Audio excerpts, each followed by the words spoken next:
अस्सलाम दोस्तों, आप देख रहे हैं गुजरावाला का सबसे बड़ा डिजिटल मीडिया गुजरावाला न्यूज। दोस्तों, गुजरावाला में बिजनेस कम्युनिटी के लिए उनकी ऐसे समझने इंटरनेशनल और नेशनल मार्केट में उनको एक नाम बनाने के लिए और मौके फराहम करने के लिए गुजरावाला बिजनेस सेंटर की जो कोशिशें हैं वो इस साल से तेज हो चुकी हैं। जब से चेयरमैन आए हैं अहमद इकराम लोन साहब, अहमद साहब से पूछेंगे कि सर आपने पहले तो गुजरावाला बिजनेस सेंटर में एक एक्सपो लगाया और वो एक्सपो जो था वो भी अपनी नौयत का बड़ा ही एक यूनिक एक्सपो था कि वो पूरे साल की ये स्टॉल्स लगे रहेंगे।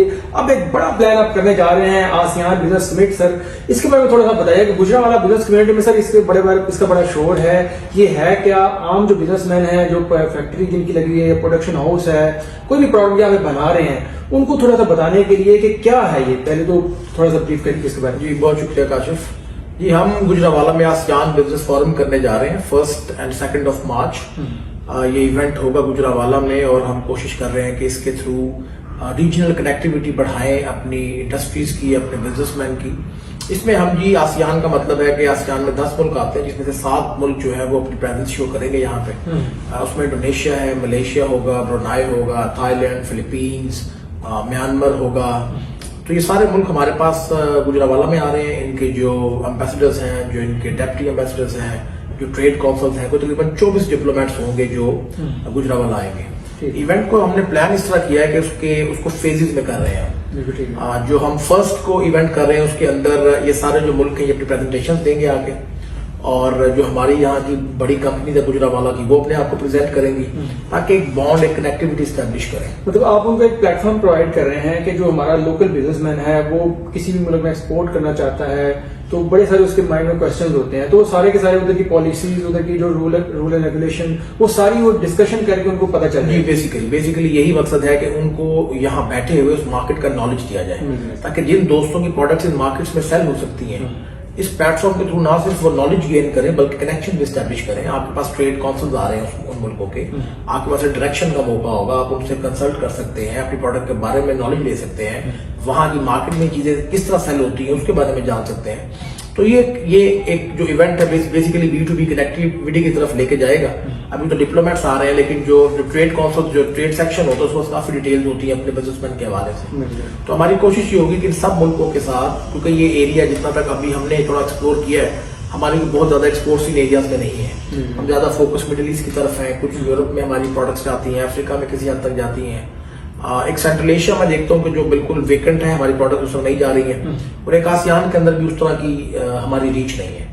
तो ये जीबीसी की एफर्ट, जिस तरह आपने बोला कि हम पिछले 6 महीने से यही कोशिश कर रहे हैं कि जितना भी इंटरनेशनल डायस्पोरा अवेलेबल है हमारे पास, जो हमारे पास एम्बेसडर्स हैं या जो बिजनेस काउंसिल अवेलेबल है, उनको हम एंगेज कर रहे हैं। और जिस तरह आपने एक्सपो का जिक्र किया, तो वो बेसिकली एक हमने परमानेंट डिस्प्ले फैसिलिटी बना दी है जीबीसी में, जिससे हमें आसानी ये है कि जब भी गुजरावाला में आता है तो अंडर वन रूफ हम उसको गुजरावाला की सारी इंडस्ट्रीज दिखा देते हैं। बिल्कुल ऐसे ही, उसको लहदा जाना नहीं पड़ता इंडस्ट्री एरिया में विजिट करने के लिए, टाइम निकाल, वो एक ही जगह में प्रोडक्ट देख सकता है और डिसीजन ले सकता है। अभी जिस तरह आपने बताया फेज 1 में आपने अभी देखा भी था, फेज 2 इंशाल्लाह हम कोशिश कर रहे हैं कि आसियान के इवेंट से पहले ही उसको कंप्लीट कर लें, और इंशाल्लाह जब वो हो जाएगा तो 52 डिस्प्लेज ऑन होंगे, यानी कि 52 कंपनीज जो है वो अपनी प्रोडक्ट्स के साथ बैठी होंगी और 30 से ज्यादा बिजनेस सेक्टर रिप्रेजेंट हो रहे होंगे अंडर वन रूफ। ये बहुत बड़ी बात है और मुझे लगता है ये शायद फर्स्ट टाइम ही होने जा रहा है। हाँ जी, गुजरावाला तो ये इंशाल्लाह एजाज रहेगा, लेकिन इस वक्त तो पाकिस्तान में भी ये एजाज हमारे पास बिल्कुल किसी इंडस्ट्रियल सिटी के पास फिलहाल जब हम बात कर रहे हैं इतना बड़ा परमानेंट डिस्प्ले सेंटर नहीं है किसी के पास, जहाँ पे इतने मल्टीपल वैरायटी और ब्रांड और कंपनीज जहाँ के स्टॉल्स लगे। अच्छा अमित भाई, हमें थोड़ा सा आसियान को ही आगे करते हैं। फर्स्ट डे में इंटरेक्शन होगी, लोग प्रेजेंटेशन देंगे, बातचीत करेंगे। सेकंड डे में क्या होगा उसको थोड़ा सा बताइएगा। हाँ जी, सेकंड डे में अच्छा एक मजे की बात यह है कि इस वक्त वो यहाँ पे अमूमन होता है कि डिप्लोमेट्स जब गुजरावाला में आते हैं तो वो 1 डे ट्रिप होता है, क्योंकि यहाँ पे कई उनको सिक्योरिटी को भी देखना होता है, अकोमोडेशन को देखना होता है, कहाँ पे रहना है, किस तरह मैनेज करना है। तो एक हमने कोशिश ये की कि वो सिर्फ हाथ ना लगाएं, वो सिर्फ प्रेजेंटेशन ना दें, वो कुछ टाइम लंबा स्पेंड करें हमारे साथ, और उसके बाद फिर इंशाल्लाह नेक्स्ट डे भी हमने एक्टिविटीज इसलिए प्लान की वो स्टे करें हमारे। अच्छा स्टे करें सर, ये बड़ी एक बात है, क्योंकि हमें जब भी फर्स्ट मीटिंग होती है उससे पहले होता है कि पर्सनैलिटी को समझते हैं, फिर समझ आती है, कम्युनिकेशन होती है, उसके बाद जब ट्रस्ट डेवलप होता है फिर डिसीजन मेकिंग की तरफ आते हैं। बिल्कुल, आप अब हम कैसे इसको करें। तो इसीलिए जो पहला दिन होगा वो आइस ब्रेकिंग होगी, लोग मिलेंगे, डिस्कशंस करेंगे आपस में, और सेकंड डे जो होगा फिर हम दोबारा इनको एंगेज करेंगे। सेकंड डे हमने यूं प्लान किया है कि हमने उसके अंदर इंडस्ट्रियल विजिट रखे हैं, हमारी जो 2-3 बड़ी फैक्ट्रीज यहाँ पे हैं जो अकोमोडेट कर सकती हैं इतने बड़े डेलीगेशन को, सिक्योरिटी वगैरह को सारा देख सकते हैं। उनका विजिट होगा। उसके बाद जीडीसी का एक विजिट हम अरेंज करेंगे ताकि वो जो हम नीचे जो इतनी बड़ी प्रोडक्ट रेंज रखी है, अब हर फैक्ट्री तो वो जा भी नहीं सकते हैं, टाइम लिमिटेड होता है, तो यहाँ पे हम उनको मिलवाएं उन 50 कंपनीज के साथ। और फिर इंशाअल्लाह उसी के जब वो यहाँ से विजिट कर लेंगे तो फिर एक चैम्बर ऑफ कॉमर्स का भी हमने प्लान किया हुआ है, एक जो है विजिट उनका चैम्बर ऑफ कॉमर्स का हो, ताकि जो कुछ दोस्त हमारे पहले दिन में अकोमोडेट नहीं होते या सेकंड डे हमारे पास जहाँ अकोमोडेट नहीं होते तो वो कम से कम चैम्बर ऑफ कॉमर्स तीसरी ऑप्शन भी 3 डिफरेंट प्लेसेस होंगी जहां पर वो मुलाकात कर सकेंगे इस डेलीगेशन के साथ, एंगेज हो सकेंगे। अच्छा अभी आप चले थोड़ा सा हट के आसियान से, आप गुजरांवाला में, हमारे गुजरांवाला में ना बेसिकली तो काम करने नहीं दिया जाता, कोई करता है तो उसके बारे में नेगेटिविटी बड़ी फैलाई जाती है। और ये फोरम इतने सालों से है, ये फोरम बस मीटिंग्स के लिए था, फोटोज बनने के लिए था, प्रैक्टिकली कोई नहीं है। प्रैक्टिकल काम करें, आपको कैसा क्या फीडबैक है? मैं तैयार है मैं इस इदारे के साथ जुड़ा हुआ हूँ तकरीबन कोई 4-5 साल से। चेयरमैन तो मैं भी बना, लेकिन इससे पहले ज़रार कलीम साहब थे, उनके अंडर मुझे मौका मिला काम करने का। उस टाइम पे भी देखिए कुछ चीजें होती हैं जो आप बाहर बैठ के आप नहीं देख पा रहे होते हैं। गवर्नमेंट का इदारा है, गवर्नमेंट के इदारों में कुछ अपने भी प्रॉब्लम्स होते हैं, इतना आसान नहीं होता हर चीज को करना। तो उस टाइम पे भी हम जितना पॉसिबल होता था एक्सपोज उस जमाने में भी किया करते थे। हाँ, इस दफा आप ये जरूर कह सकते हैं कि जब नई टीम आई थी उनका विजन थोड़ा सा डिफरेंट था। पहले ही होता था कि ये साल में 1 या 2 बार ये फैसिलिटी प्रॉपर यूटिलाइज 2-3 दिन के लिए वो भी मोस्टली।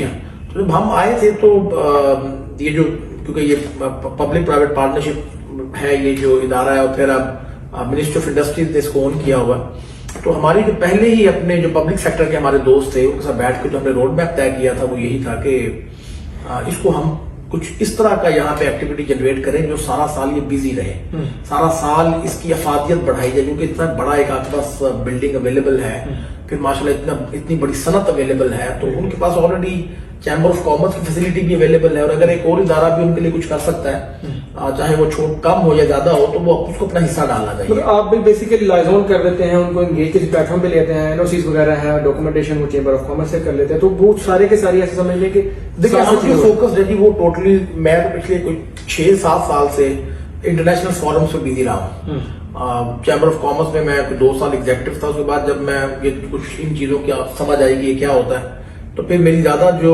काम करने का रुझान रहा या जो मेरी नेटवर्किंग रही वो इंटरनेशनल बिजनेस फोरम्स पे रही, वहां बहुत कुछ सीखने का मौका मिला। और फिर जब दोबारा शहर को सर्व करने का टाइम आया तो वो जो नॉलेज एक्सपीरियंस हमने गेन किया था वो मैं कोशिश कर रहा हूँ कुछ चीजों को यहाँ लाऊं। फोकस अब मेरा सिर्फ एक चीज पे और वो यही है कि हम किस तरह अपनी एक्सपोर्ट्स को बूस्ट दे सकते हैं। अनफॉर्चुनेटली हमारा जो रीजन गुजरांवाला का है, हम एक्सपोर्ट्स में लैग कर गए हैं। आप सियालकोट के बारे में बहुत सुनते हैं, हम भी सुनते हैं। तो देखें एक्सपोर्ट तो तभी होगी जब आपकी ओरिएंटेशन एक्सपोर्ट की होगी। जब तक आप नियत नहीं करेंगे तब तक आप ना प्रोडक्ट बेहतर करेंगे, तब तक ना आप प्रेजेंटेशन बेहतर करेंगे, ना तब तक आप कनेक्टिविटी में ध्यान देंगे। तो हम जो कोशिश कर रहे हैं अपने एंड टू ये है कि हम कनेक्टिविटी बिल्ड करने जा रहे हैं। हम चाहते हैं ज्यादा से ज्यादा हमारे जो रीजन के बिजनेसमैन है वो और जो इंटरनेशनल बिजनेसमैन है उनसे मिले, ताकि उनसे जो बेस्ट प्रैक्टिसेस है वो सीखें, वो देखें किस तरह एक्सपोर्ट कंपैटिटिव एनालिसिस करें और सारा किस तरह एक्सपोर्ट होती है, किस तरह प्रोडक्ट को प्रेजेंट किया जाता है, हर मार्केट की एक अपनी नीड है, मार्केट में कैसे सर्वाइव करना है। जब तक आप अपने रीजन से निकलेंगे नहीं, आप नई चीजें किस तरह सीखेंगे? आपके रीजन में तो वही चीजें हो रही हैं, साल से हो रही हैं, बल्कि अनफॉर्चुनेटली जिस तरह के हालात चल रहे हैं, बल्कि और अब हम प्राइस कंपटीशन में चले गए हैं, कॉस्ट के ऊपर ज्यादा वर्किंग की तरफ चले गए हैं, क्वालिटी पर उसका ध्यान नहीं दे पा रहे हैं। तो ये तभी बेहतर होगी कि जब आप ऐसी मार्केट में जाएंगे जहां पे आपको प्रीमियम एक अच्छी प्राइस मिल सकती है आपको, क्योंकि जब एक अच्छी प्राइस मिलेगी तो उसी को आप यूटिलाइज कर सकते हैं प्रॉडक्ट एनहांसमेंट के ऊपर, पैकेजिंग एनहांसमेंट के ऊपर, जा सकते हैं। फिर आपने जब बिल्कुल बहुत अच्छी बात की कि स्टैंडर्डाइजेशन एक बहुत बड़ा मसला है हमारी प्रोडक्ट्स को एक्सपोर्ट मार्केट में जाने के लिए। आप देखें जो मैच्योर मार्केट्स है यूरोप की, वहां तो आपकी बहुत कम प्रोडक्ट्स जा सकते हैं क्योंकि स्टैंडर्डाइजेशन मीट नहीं करते हैं हम लोग। अब अगर हम अभी भी उन मार्केट्स में भी ना गए जहां पे भी ऐसे मसाइल, अफ्रीका खुला है, सेंट्रल एशिया की मार्केट्स खुली हैं जहां पे आप जा सकते हैं, मिडिल ईस्ट में भी कुछ रास्ते ऐसे मौजूद है जहां पे आपकी प्रोडक्ट सेल हो सकती है। तो ये मार्केट्स में अभी भी आप नहीं गए तो फिर आप सीख नहीं पाएंगे चीजों को, फिर जब सीखेंगे नहीं तो ये गैप बढ़ जाएगा, और अगर गैप बढ़ गया तो फिर मार्केट्स इंटरनेशनल ज्यादा अवेलेबल नहीं होगी आपके प्रोडक्ट्स के लिए, क्योंकि आपकी प्रोडक्ट क्वालिटी और जो मार्केट में चलती है वो गैप इतना ज्यादा हो जाएगा कि मुश्किल हो जाएगी, बहुत मुश्किल हो जाएगी। तो आने वाला दौर भी यही है कि क्योंकि हमारी जो ट्रेड डेफिसिट है बहुत ज्यादा बढ़ गया है, उसको भी कंट्रोल करना, डॉलर की फ्लक्चुएशन इसी ज्यादा है।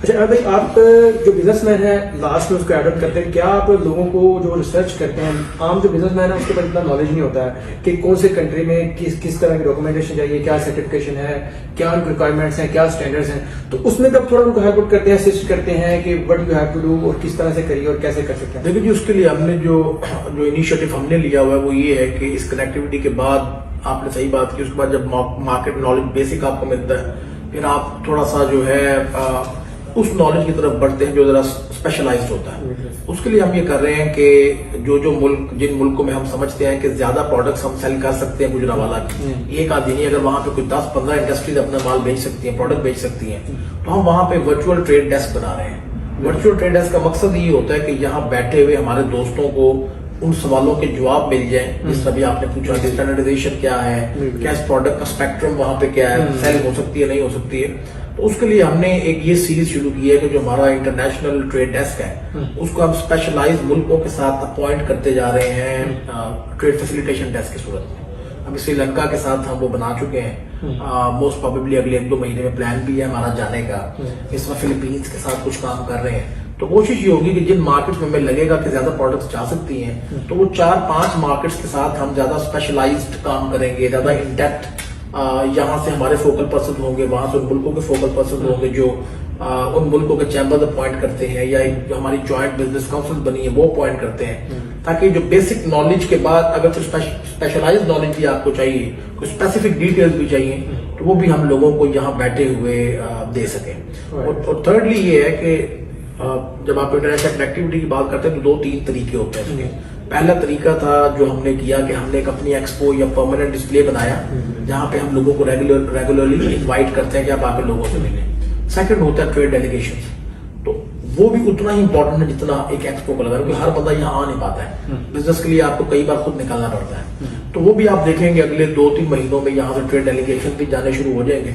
इनफैक्ट बल्कि इसी मंथ, लास्ट मंथ सॉरी, हमने प्लान किया हुआ था ईरान जाने का, लेकिन बीच में फिर जो उसका मशीज हुई, बॉर्डर का पता है आपको, हालात उस तरह हो गए तो फिर हमें फिर पोस्टपोन करना पड़ा, वरना जीबीसी का पहला डेलीगेशन हम कर चुके होते। अब पाइपलाइन में 3-4 डेलीगेशन हमने रखे हुए हैं, लेकिन उसका यही है कि राइट टाइम का वेट कर रहे हैं। आसियान का फोरम है, फिर उसके बाद 1-2 माह बाद प्लान है, पहला ट्रेड डेलीगेशन होगा। उसका भी यही मकसद होगा कि जब आप कहीं जाते हैं तो आप बेस नॉलेज से अगले नॉलेज की तरफ मूव करते हैं, प्रैक्टिकली की तरफ आ जाए। जी हाँ, आप उस मार्केट को समझते हैं और वहाँ के जो रेगुलेशन है, वहाँ जिस कंपनीज काम कर रही है उनसे इंटरेक्ट करने का आपको मौका मिलता है। जी दोस्तों, गुजरावाला की बिजनेस कम्युनिटी के लिए, इंडस्ट्रियलिस्ट जो लोग हैं जो यहाँ पे अपने बिजनेस कर रहे हैं, उनके लिए बड़ा ही अच्छा प्लेटफॉर्म है। यहाँ पे स्टॉल आप लगाते हैं, अपनी ब्रांड या कंपनी का स्टॉल लगाते हैं, तो ये सिर्फ यही नहीं कि आपके प्रोडक्ट को लोग इधर विजिट करेंगे, बेसिकली तो आपके लिए एक डोर है जो आपको गुजरावाला से इंटरनेशनल मार्केट में आगे जाकर कनेक्ट करेगा। एक स्टॉल का मतलब ये नहीं कि आप जेबीसी में अब स्टॉल लगा दिया है तो बस काम खत्म है और लोग विजिट कर लेंगे, पिक्चर्स बना लेंगे, नहीं, अब प्रैक्टिकल काम हो रहा है। और यहाँ पे जेबीसी में चेयरमैन साहब यहाँ पे मौजूद हैं। अहमद भाई, आप इनसे मुलाकात करिए, असिस्टेंस लें, मीटिंग करें, और आपके लिए इंटरनेशनल फोरम में इंटरनेशनल एक्सपोर्ट करने के लिए अब मल्टीपल जो है ऑप्शन मौजूद हैं, और आने वाले फ्यूचर में सारी असिस्टेंस सारा उन्होंने प्लान भी बता दिया। तो बड़ी अच्छी अपॉर्चुनिटी है गुजरावाला के लिए। इसी तरह से आपको कोशिश करेंगे कि नेक्स्ट व्लॉग में सारा ये जो एक्सपो लगा हुआ है गुजरावाला और पाकिस्तान की हिस्ट्री का, पहले इसको सारा विजिट कराएंगे, किस तरह से इन्होंने शुरू किया, क्या मुश्किलात थी और आगे क्या करने जा रहे हैं। तो जेबीसी चैप्टर से देखते रहिए गुजरावाला न्यूज पाकिस्तान जिंदाबाद। गुजरावाला न्यूज, गुजरावाला का सबसे पहला और बड़ा डिजिटल न्यूज नेटवर्क।